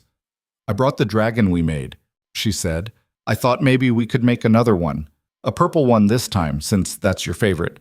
But if you don't want to, that's okay too. I can just color by myself and you can watch if you want. Michael was silent for a long moment. Then quietly, purple with silver wings. Okay, purple with silver wings. That sounds really cool. They colored in silence while Ethan started on dinner and Olivia answered emails on her laptop. It was domestic and comfortable and completely surreal. 3 weeks ago, Ethan had been certain this would never happen again. Now here they were, falling into rhythms that felt like they'd been doing this for years instead of days. The spaghetti was almost done when Michael spoke again. My therapist asked if I had friends today. Maya looked up from her coloring. What did you say? I said I had one friend, a really good one. She said that was nice, that friends are important. He paused. Then she asked if it was hard having a disability when my friend doesn't. What did you tell her? I said I don't think about it like that. You're just Maya and I'm just Michael and we like the same stuff. The other things don't matter. They don't, Maya agreed. You're my best friend. The wheelchair doesn't change that. Some kids at the park say I'm weird, that I talk funny and move wrong. Those kids are stupid. Maya, Ethan warned from the kitchen. Well, they are, Maya insisted. Michael's not weird. He's just Michael, and the way he talks is fine. I understand everything he says. Sometimes I wish I was normal, Michael said quietly. What's normal? Everyone's different. My dad says different is good. It means we're interesting instead of boring. Did he really say that? Maya looked at Ethan. Didn't you say that? Yeah, Bug, I said that. See, my dad's smart about stuff sometimes.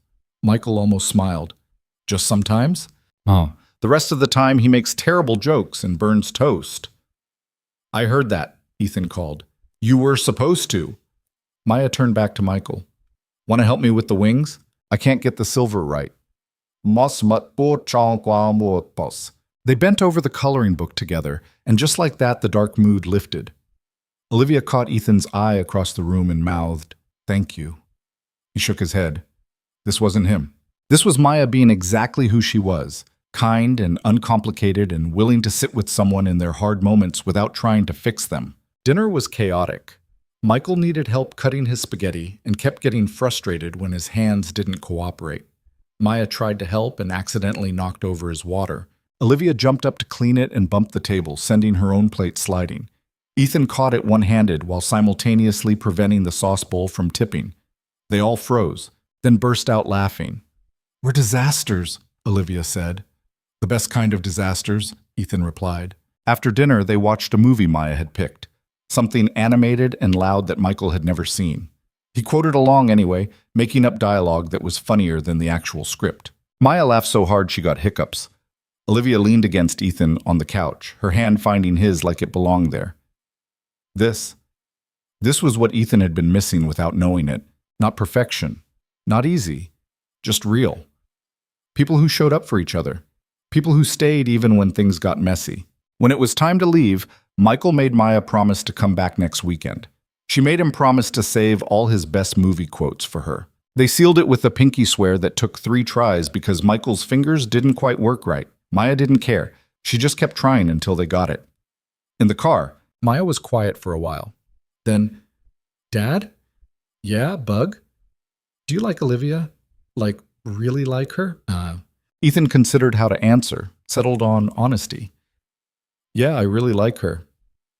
Good, because I think she really likes you too. She looks at you the way you look at her. How do I look at her? Like she's important. Like she matters. Maya paused. Like how you look at me. Ethan's throat tightened. You're the most important person in the world to me. You know that, right? I know. But there's room for other people too. Ms. Chen says hearts grow bigger when we love more people. They don't get divided up. They just expand. Ms. Chen's a smart lady. She is. So if you want to love Olivia, that's okay. I won't be mad or sad or anything. I like her too. And Michael's my best friend. So we'd be like a family, kind of. A weird one, but still a family. Ethan had to pull over because his eyes were blurring. He turned to look at his daughter, this incredible, wise, generous kid who kept teaching him how to be better. When did you get so smart? He asked.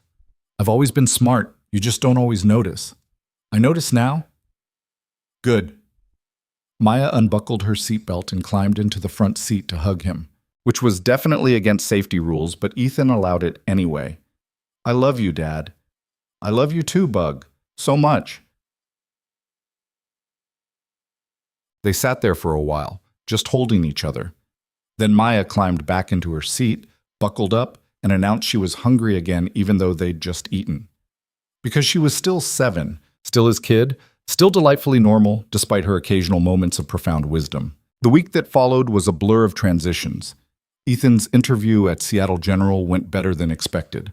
They offered him the job on the spot, day shift facilities supervisor, decent pay, benefits that actually covered things. He'd start in 2 weeks, right after his notice at the satellite office ended. Olivia's departure from Grant Industries was messier. The board tried to change her mind 3 more times. When that failed, they tried to make her exit difficult, questioning her decisions, auditing her expense reports, generally making her final weeks as unpleasant as possible. She came to Thursday night dinner looking ready to murder someone. They're children, she said, stabbing her grilled cheese with unnecessary force. Petty, vindictive children in expensive suits. How much longer? 1 week. 7 more days, and I never have to see their faces again. And then what? Then I figure out who I am when I'm not CEO of anything. She set down her fork. I have 3 consulting offers. All of them want me to start immediately. All of them pay more than I made at Grant. But they all want the CEO version of me, the one who works 80 hours a week and makes ruthless decisions and prioritizes profit over everything else. And I don't want to be her anymore. So don't be. It's not that simple. Why not? Olivia stared at him. Because I don't know what else to be. That's all I've been for 8 years. You're Michael's sister. You're someone who makes terrible jokes and counts bites of food and quotes bad movies. You're someone who cried in her office because she was drowning and someone who showed up at a diner because she couldn't drive past. You're already more than just a job title. Those things don't pay for Michael's care, or rent, or anything else. So take a consulting gig, but take one that lets you have a life outside of work, one that doesn't own every piece of you. Ethan reached across the table. You're allowed to want things for yourself, not just for Michael or the company or anyone else. For you. What do I want for myself? I don't know.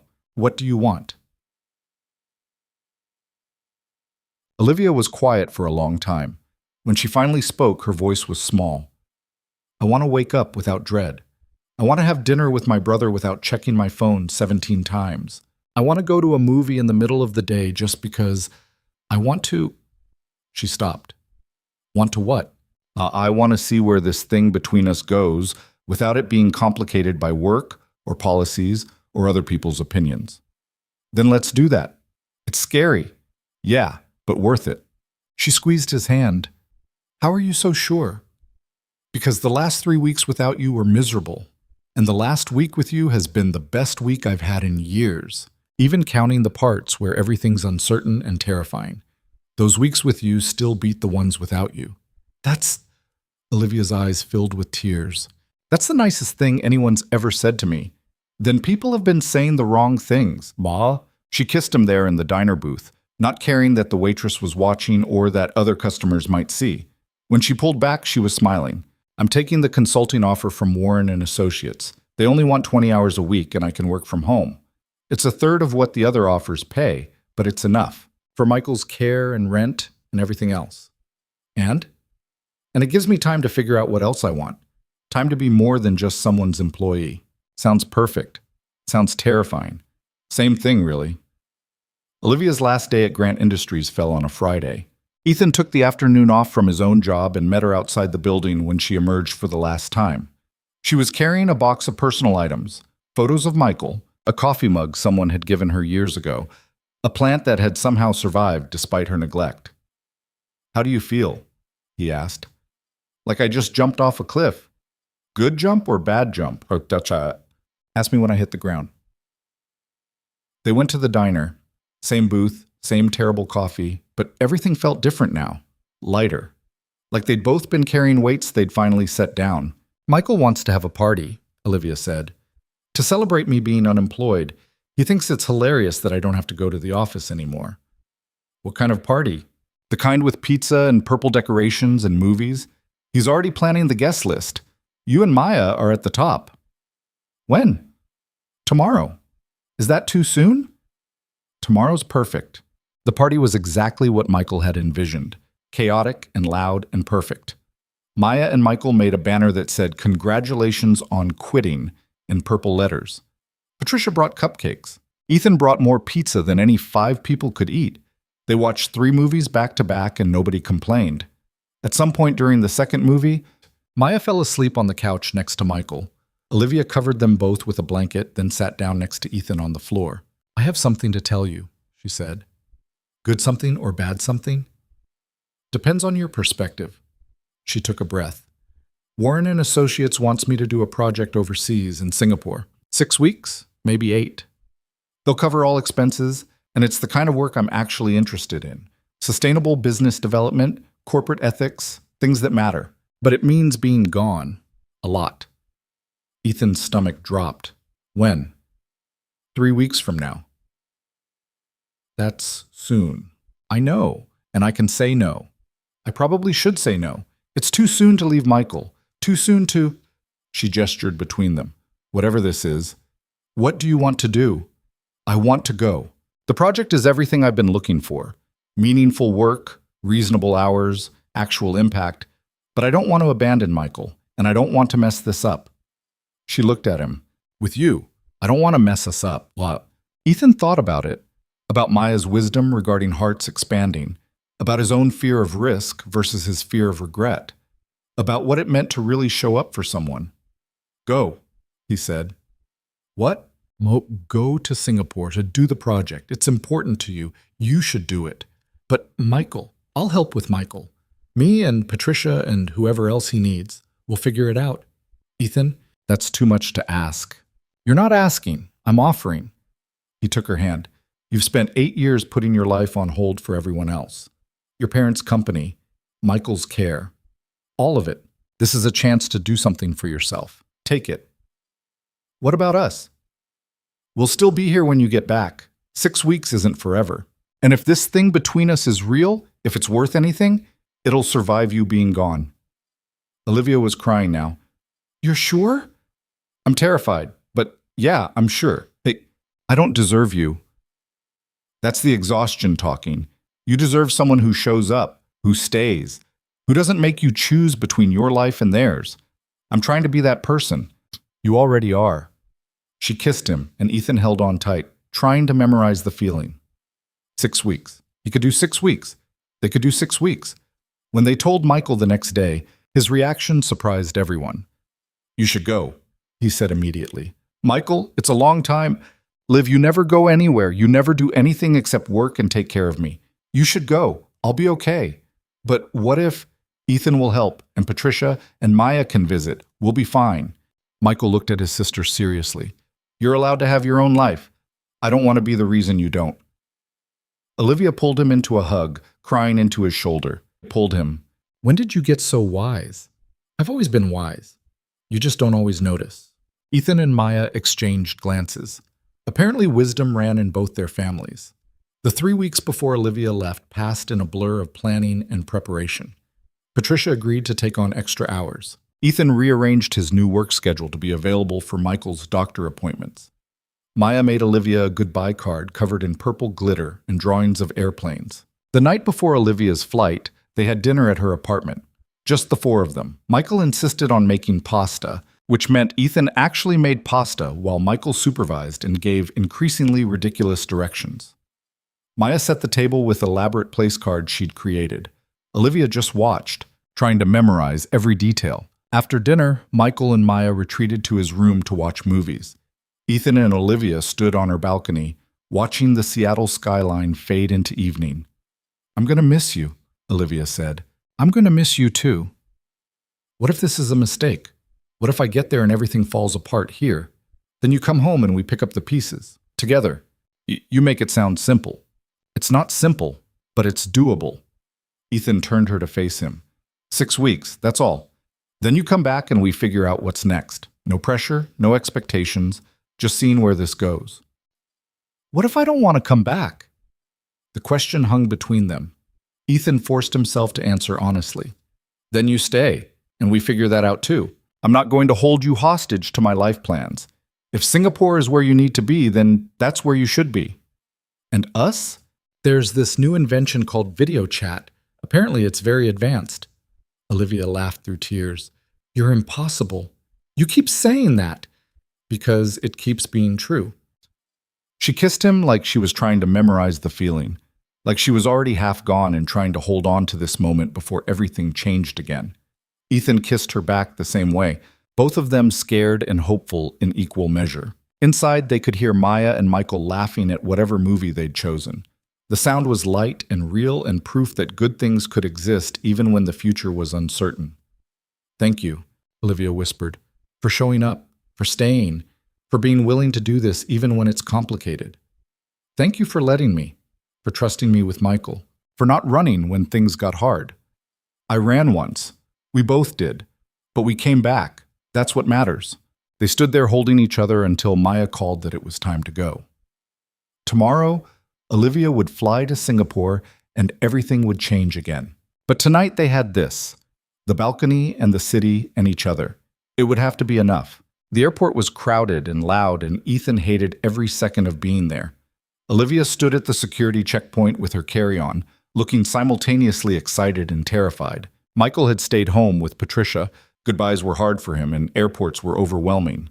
But Maya had insisted on coming, had made Olivia promise to text pictures from Singapore, had hugged her 3 times already. 6 weeks, Olivia said, like she was trying to convince herself. Sati. 6 weeks, Ethan agreed.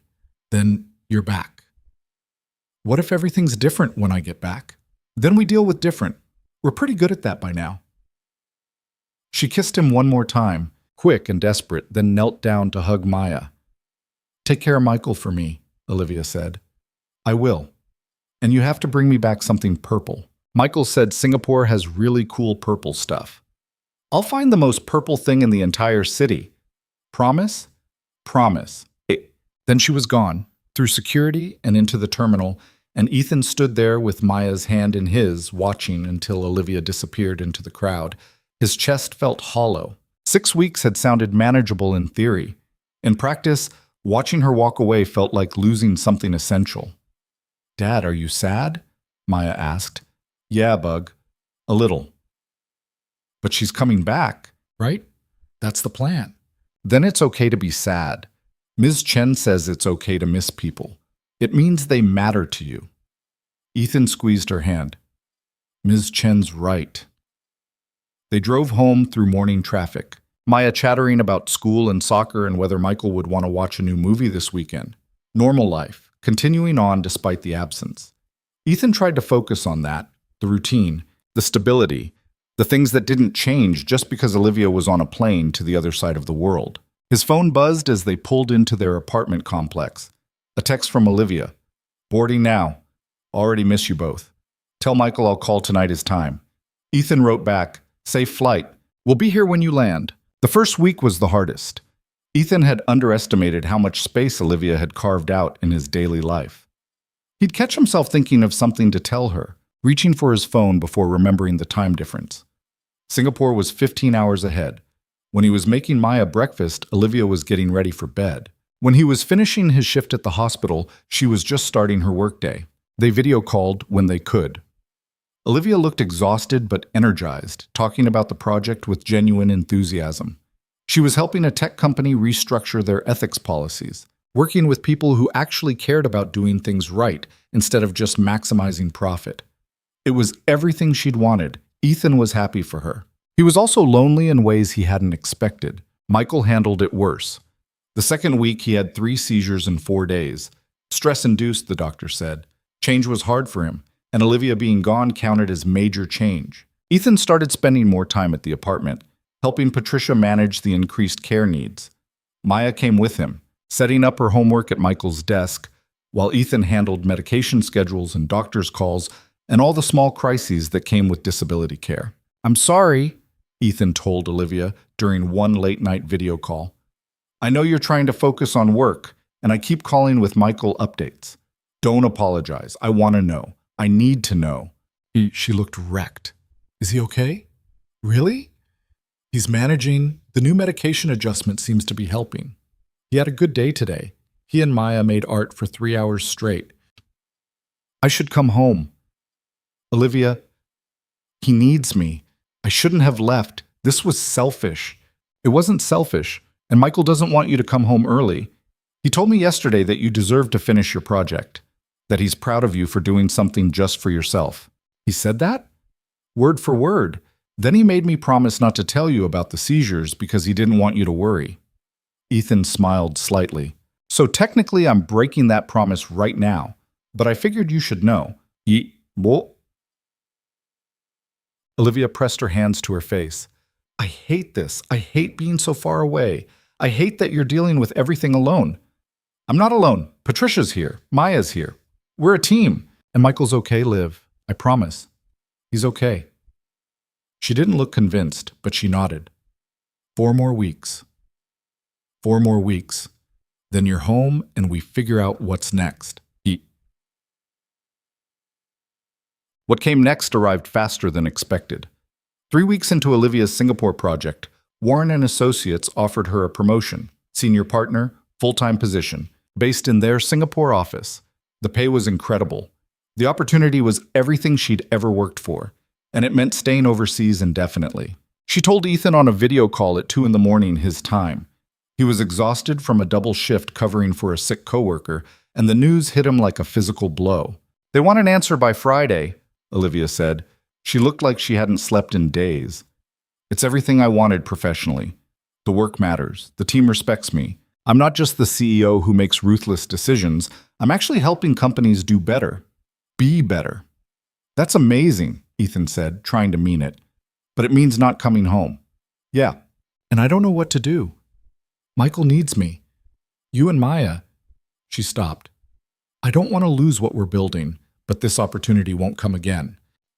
Ethan wanted to tell her to stay in Singapore, to take the job and build the life she deserved, but his chest was tight with the unfairness of it.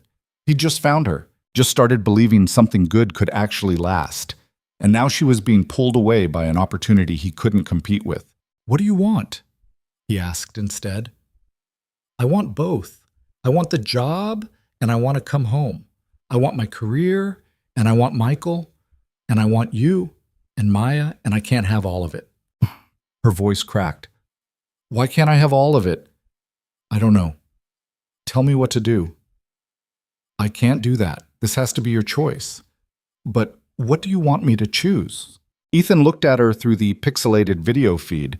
This woman he'd met crying in her office, who'd sat with him in terrible diners, who'd trusted him with her brother and her heart. He wanted to tell her to choose him, to choose them, to come home and build this fragile, imperfect thing they'd started. But that would be asking her to give up everything she'd worked for. And he'd watched Jennifer sacrifice her dreams for his stability once before. He knew how that story ended. "I want you to choose what makes you happy," he said finally. "Not what you think you should choose. Not what's safest or most responsible. What actually makes you happy?" "I don't know what that is anymore." "Then take the weekend. Think about it. Figure out what your life looks like in 5 years and which path gets you there." Olivia wiped her eyes. "What if I choose wrong?" "Then you choose different later. Nothing's permanent except what we decide is." They talked for another hour, going in circles, not solving anything. When they finally hung up, Ethan sat in his dark apartment staring at his phone. Maya was asleep in her room. The world was quiet. And Ethan felt like he was watching something important slip through his fingers without knowing how to hold on. Friday came. Olivia didn't call. Ethan worked his shift at the hospital, picked up Maya from school, made dinner, helped with homework, put her to bed. Normal routine while his insides churned with waiting. At 11 p.m., his phone finally buzzed. I said no. Ethan stared at the message, typed, "To the job? To Singapore. I'm coming home. Flight lands Tuesday morning." Olivia, if you said no because of me, I said no because I missed Michael's seizures, because I wasn't there when he needed me, because Maya sent me 17 text messages about school and I missed being part of her life, because every night I go to sleep in a hotel room thinking about a diner in Seattle and a man who saw me crying and didn't walk away. You could have had everything. I already have everything. It's in Seattle. I was just too scared to admit it. Ethan called her immediately. She answered on the first ring. "You're sure?" he asked. Terrified, but yes, I'm sure. "What about your career?" "Warren wants me to head their Seattle office. Part-time consulting, my own client list, work I actually care about. It's not senior partner in Singapore, but it's enough. And it lets me be home. With Michael. With you. With Maya." She paused. "If that's what you want, that's absolutely what I want. Even though I'm complicated and control-obsessed and eat my sandwiches in exactly 6 bites? Especially because of that." She laughed, and the sound was pure relief. "I'll see you Tuesday." "I'll be at the airport." "With Maya?" "With Maya. And probably with Michael if Patricia thinks he can handle it." "I'd like that. I'd really like that." Tuesday morning arrived gray and drizzling, typical Seattle weather. Ethan had taken the day off work. Maya had convinced her teacher to let her miss school for important family business. Patricia had agreed that Michael could handle the airport if they kept it short.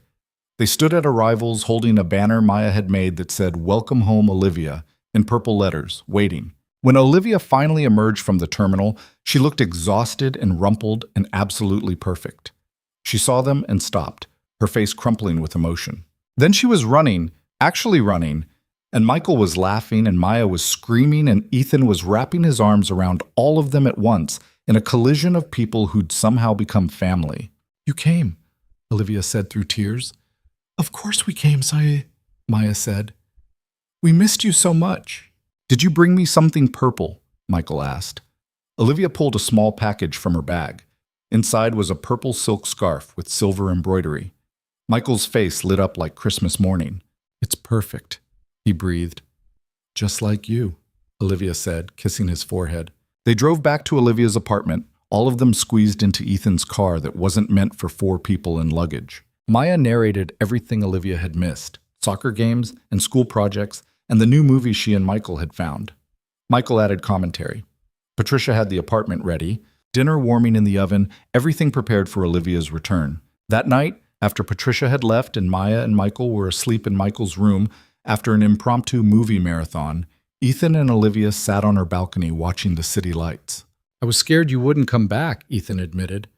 "I was scared I'd come back and you'd realize you were better off without me." "That's not possible." "Isn't it? Your life was stable, predictable. Then I showed up and made everything complicated." "My life was empty," Ethan corrected. "Stable and predictable and completely empty. You didn't make it complicated. You made it full." Olivia leaned against him.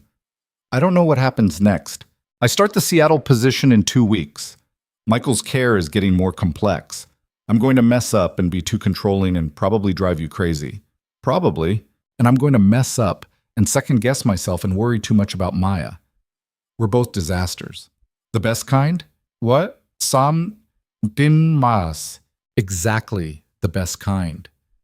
She kissed him, and it felt like coming home, like all the broken pieces finally clicking into place. It wasn't perfect. Nothing about their situation was perfect. But it was real, and it was theirs, and it was enough. The next few months weren't easy. Olivia struggled with her new work-life balance, kept trying to control everything, had to learn how to delegate and trust. Ethan struggled with letting someone into his carefully managed world, had to learn how to ask for help instead of handling everything alone. They fought about stupid things, who was picking up Maya from school, whether Michael needed a new specialist, how to split time between their 2 apartments. But they also figured things out, slowly, messily, imperfectly. Ethan started keeping clothes at Olivia's place. Maya started calling it our place instead of Olivia's apartment. Michael started asking when they were all going to live together for real instead of just pretending. 6 months after Olivia came back from Singapore, they were having dinner at the apartment.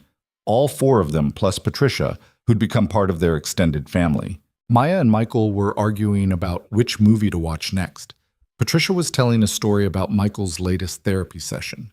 And Ethan looked around the table at these people who'd somehow become his world and felt something settle in his chest. This was it. This was what he'd been missing. Not perfection, not easy. Just people who showed up, who stayed, who chose each other every day despite all the reasons not to. "What are you thinking about?" Olivia asked quietly. "Just that I'm happy." "Yeah?" "Yeah, really happy." She took his hand under the table. "Me too." A year after that midnight encounter in the office, Ethan stood in a different building doing a different job with a completely different life. Maya was 8 now, still collecting friends and purple things and wisdom beyond her years. Michael was healthier, still had seizures but managed them better. Still quoted movies and made art with his best friend. Patricia had become part of their daily routine, someone they couldn't imagine life without.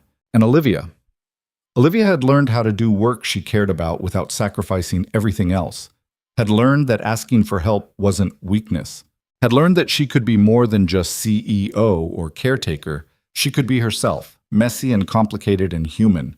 They still went to the diner on Thursday nights, still ordered terrible coffee and grilled cheese, still talked about everything and nothing. But now they went home together afterward. Now their separate lives had merged into something that looked like family, imperfect and chaotic and absolutely right. Ethan thought about that night often, about hearing Olivia crying and making the choice to knock instead of walk away, about how one small moment of courage had led to everything that came after, about how easy it would have been to choose safety instead of risk, isolation instead of connection. He'd spent 3 years after Jennifer left believing that protecting Maya meant keeping their world small and controlled. But Maya had taught him something better, that hearts expand when you let people in, that family isn't just who you're born to, but who you choose and who chooses you back, that sometimes the messiest, most complicated things are the ones most worth fighting for. Michael had a seizure one night in October. Ethan was at the apartment when it happened, had helped Patricia manage it, while Olivia was stuck in traffic coming home from a client meeting. Afterward, when Michael was resting and Patricia had left, Olivia fell apart in the kitchen. "I can't keep doing this," she sobbed. "I can't keep watching him suffer and being unable to fix it." Ethan held her while she cried, didn't try to fix it or find silver linings or tell her everything would be okay. Just held her the way she'd needed someone to hold her that night in her office, the way everyone needed someone to hold them when the weight got too heavy. "You're not alone in this," he said when she'd calmed down. "Not anymore." "I know, but it's still hard." "Yeah, it is." He kissed the top of her head. "But we're doing it together. That makes it bearable." "Does it? Ask me on a bad day and I'll say no. Ask me on a good day and I'll say yes. Today's somewhere in between." She laughed through tears. "I love you. I don't think I've said that yet." "You haven't." "I love you. You and your terrible jokes and your burned toast and the way you show up even when it's hard. I love all of it. I love you too. You and your controlled chaos and your 6-bite sandwiches and the way you care so much about everything, it sometimes breaks you. I love all of it." They stood there in the kitchen holding each other while Michael slept and Maya did homework in the other room and life continued its messy, imperfect march forward. And Ethan realized this was what showing up looked like. Not grand gestures or perfect solutions, just being present, being willing to sit in the hard moments and not run. Being brave enough to choose love even when it came with complications. Maya asked him once what he'd learned from everything that happened. It was late at night, one of those conversations that happened in the dark, when kids felt safe asking big questions. "I learned that running from things doesn't make them easier," Ethan said. "It just makes you more alone when you face them anyway. I learned that the people who stay are more important than the people who leave. And I learned that sometimes the bravest thing you can do is knock on a door when someone's crying instead of walking away." "Is that why you knocked on Olivia's door?" "Yeah, that's why." "I'm glad you did. Because now we have a family. A weird one, but it's ours. Hey? It is weird, But yeah, it's definitely ours. 2 years after that night in the office, Ethan proposed. Not in some elaborate romantic setting, but in the diner with terrible coffee and the waitress watching. Olivia said yes while crying and laughing at the same time. She ate her engagement at grilled cheese in exactly 6 bites and left the last one. Ethan ate it, and she didn't even protest. They got married 6 months later in a small ceremony at Olivia's apartment. Maya was the flower girl. Michael officiated, reading his lines slowly but perfectly from a tablet because he'd insisted on being part of it. Patricia cried. The handful of friends who came said it was the most genuine wedding they'd ever attended. And it was. Because it wasn't about perfection or showing off or meeting anyone's expectations. It was about 2 people who'd found each other in the middle of their respective disasters and decided to build something new from the broken pieces. It was about choosing courage over comfort, about showing up and staying even when things got complicated, because that's what love actually was. Not the fairy tale version where everything worked out smoothly, but the messy, real version where you fought and struggled and sometimes cried in diners and sometimes wanted to give up. And then you chose not to give up. You chose to keep showing up. You chose each other over and over until the choosing became as natural as breathing. Ethan learned that lesson from Olivia and from Maya and from Michael and from his own mistakes with Jennifer. He learned that stability wasn't the same as happiness, that safety wasn't the same as fulfillment, that sometimes you had to risk everything to find the things that actually mattered. So when people asked him about his story, about how a facilities manager ended up married to a former CEO, he told them the truth. He told them about hearing someone cry and making the choice to not walk away, about terrible coffee and Thursday night conversations, about learning that the most important thing you can do for someone is simply be present, not fix them, not save them, just be there. And sometimes, if you're lucky and brave and willing to sit in the mess long enough, that presence becomes something bigger. It becomes trust, connection, love, family. Not perfect family, not easy family, but the kind of family that shows up for each other. The kind that stays even when leaving would be simpler. The kind that chooses each other every single day. That's what Ethan had built, what they'd all built together. A life that was complicated and chaotic and absolutely full. A life where hearts expanded instead of divided, where broken pieces found their place, where someone who'd spent years drowning alone finally learned what it felt like to have someone stay. And in the end, that was everything.